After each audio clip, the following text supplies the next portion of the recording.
اچھا جی، ہمارے محلے میں مجھے 2 دن پہلے ایک صاحب ملے. وہ اپنی گاڑی کے ساتھ، ان کے پیچھے ایک گاڑی تھی، اس میں سے بکرے اتار رہے تھے کوئی 2-3 نا. میں نے ان کو سلام کیا. میں نے کہا ارے بقرعید کے لیے آپ بکرے بہت جلدی لے کر آ گئے، خیریت؟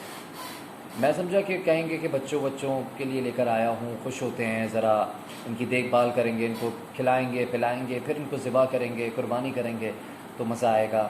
لیکن انہوں نے کہا نہیں، وہ میرا جو نیا گھر بنا ہے آپ نے دیکھا ہوگا، کنسٹرکشن چل رہی تھی. میں نے کہا ہاں کنسٹرکشن چل رہی تھی تو اب تیار ہو گیا ہے، اور ہم وہاں پر جو ہے قرآن خوانی کرنا چاہ رہے ہیں، اور صدقے کے لیے بکرے تو اللہ کی راہ کے اندر قربان کریں گے تو ثواب ملے گا انشاءاللہ، برکتیں آئیں گی گھر میں.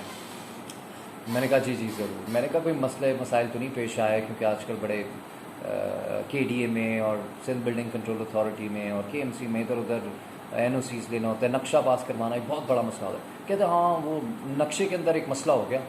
نقشے میں یہ مسئلہ ہوا کہ پاس ہی نہیں کر رہے تھے نقشہ. اصل میں نے تھوڑا سا نا اوپر بنوا رہا تھا، مجھے تھوڑا الاؤ نہیں کر رہے تھے. وہ پولیس کی موبائل آ کے کھڑی ہو جاتی تھی، مزدوروں کو اٹھا کے لے کے چلے گئے، کبھی کچھ. تو بس 2.5 لاکھ روپے لگ گئے، 2.5 لاکھ روپے کھلانے پڑے. منہ بند کیا ان کا تو پھر انہوں نے نقشہ بنا کے دیا. تھوڑی دیر کے لیے میں سوچتا رہا.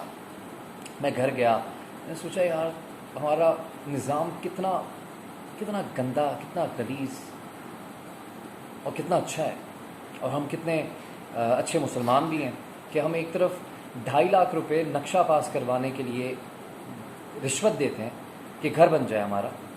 پولیس موبائل تنگ کرتی ہے، باقی سب تنگ کرتے ہیں، اور میں ایکسٹرا ایک کمرہ اوپر بنوانا ہے وہ نظر آتا ہے، وہ منع کرتے ہیں نہیں بنانا چاہیے اتنا، کتنی منزلہ اسٹوری چاہیے یا نہیں چاہیے. تو ہم 2.5 لاکھ روپے رشوت دے کے اسی گھر کے اندر قرآن خوانی کرواتے ہیں.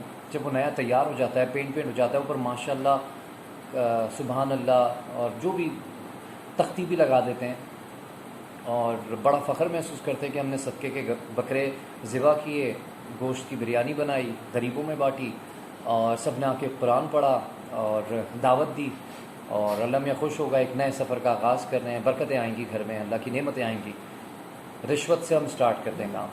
تو پاکستان کے اندر آپ دیکھ رہے ہیں کہ یہ تمام چیزیں ہو رہی ہیں. ابھی چیف جسٹس گلزار احمد نے بھی یہ حکم دیا.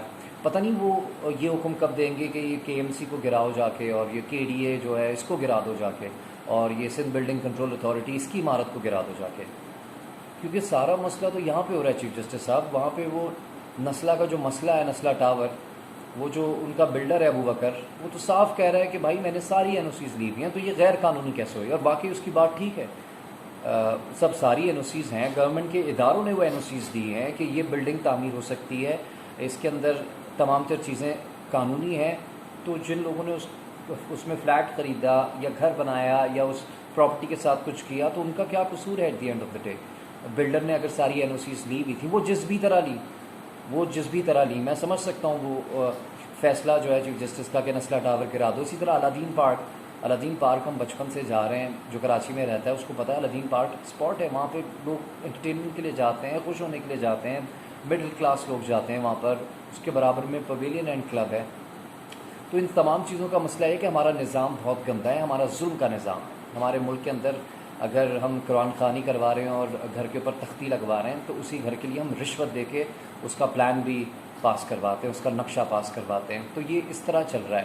تو آفیسرز کو پکڑیں جو لوگ اس کے ذمہ دار ہیں، جو کے ڈی اے کے افسران ہیں، کے ایم سی کے افسران ہیں، یا باقی ادارے جو بھی این او سیز دیتے ہیں، کیونکہ کم از کم 8 سے 10 این او سیز چاہیے ہوتی ہیں ایک گھر بنانے کے لیے، ایک تعمیر کرنے کے لیے، ایک بلڈنگ کھڑی کرنے کے لیے، کوئی پلازا بنانے کے لیے، کوئی شاپنگ مال بنانے کے لیے.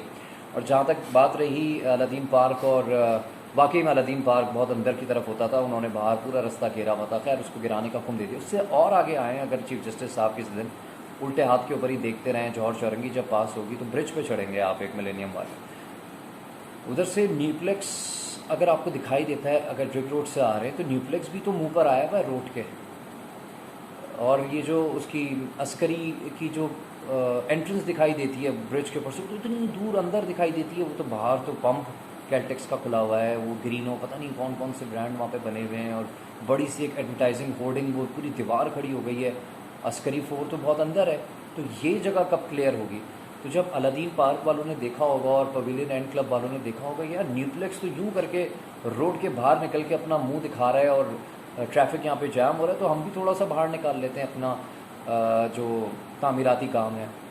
تو اس شہر کا مسئلہ پیپلز پارٹی یا ایم کیو ایم نے جو کام کیے، جو بھتے لیے، جو رشوتیں لیں اور جو نقشے پاس کروائے اور جو بلڈرز کو اجازتیں دیں، وہ بھی ہے. اور اس شہر کے اندر جو اسٹیبلشمنٹ، جو فوج کے ادارے نے قبضہ کیا مختلف جگہوں پر، وہ بھی بہت بڑا مسئلہ ہے. تو جو لوگ ملوث ہیں، جو لوگ کلپریٹس ہیں، ان کو سزائیں دیں اور اب سے یہ ڈیسائیڈ کریں کہ اب سے اس طرح کی کوئی چیز نہیں ہوگی، تاکہ پھر آگے جا کے وہ رہ رہے 5-5 سال 10-10 سال سے لوگ. مجھے پتہ ہے یہ چیف جسٹس کا حکم ہے، لیکن وہ رہ رہے ہیں لوگ وہاں پہ، بچے عورتیں سب باہر آئے ہوئے ہیں. یہ غلط ہو رہا ہے. چیف جسٹس صاحب کو چاہیے کہ لٹکائیں ایک ایک بندے کو جس نے رشوت لی ہے. رشوت دینے والا، رشوت لینے والا دونوں جہنمی ہیں.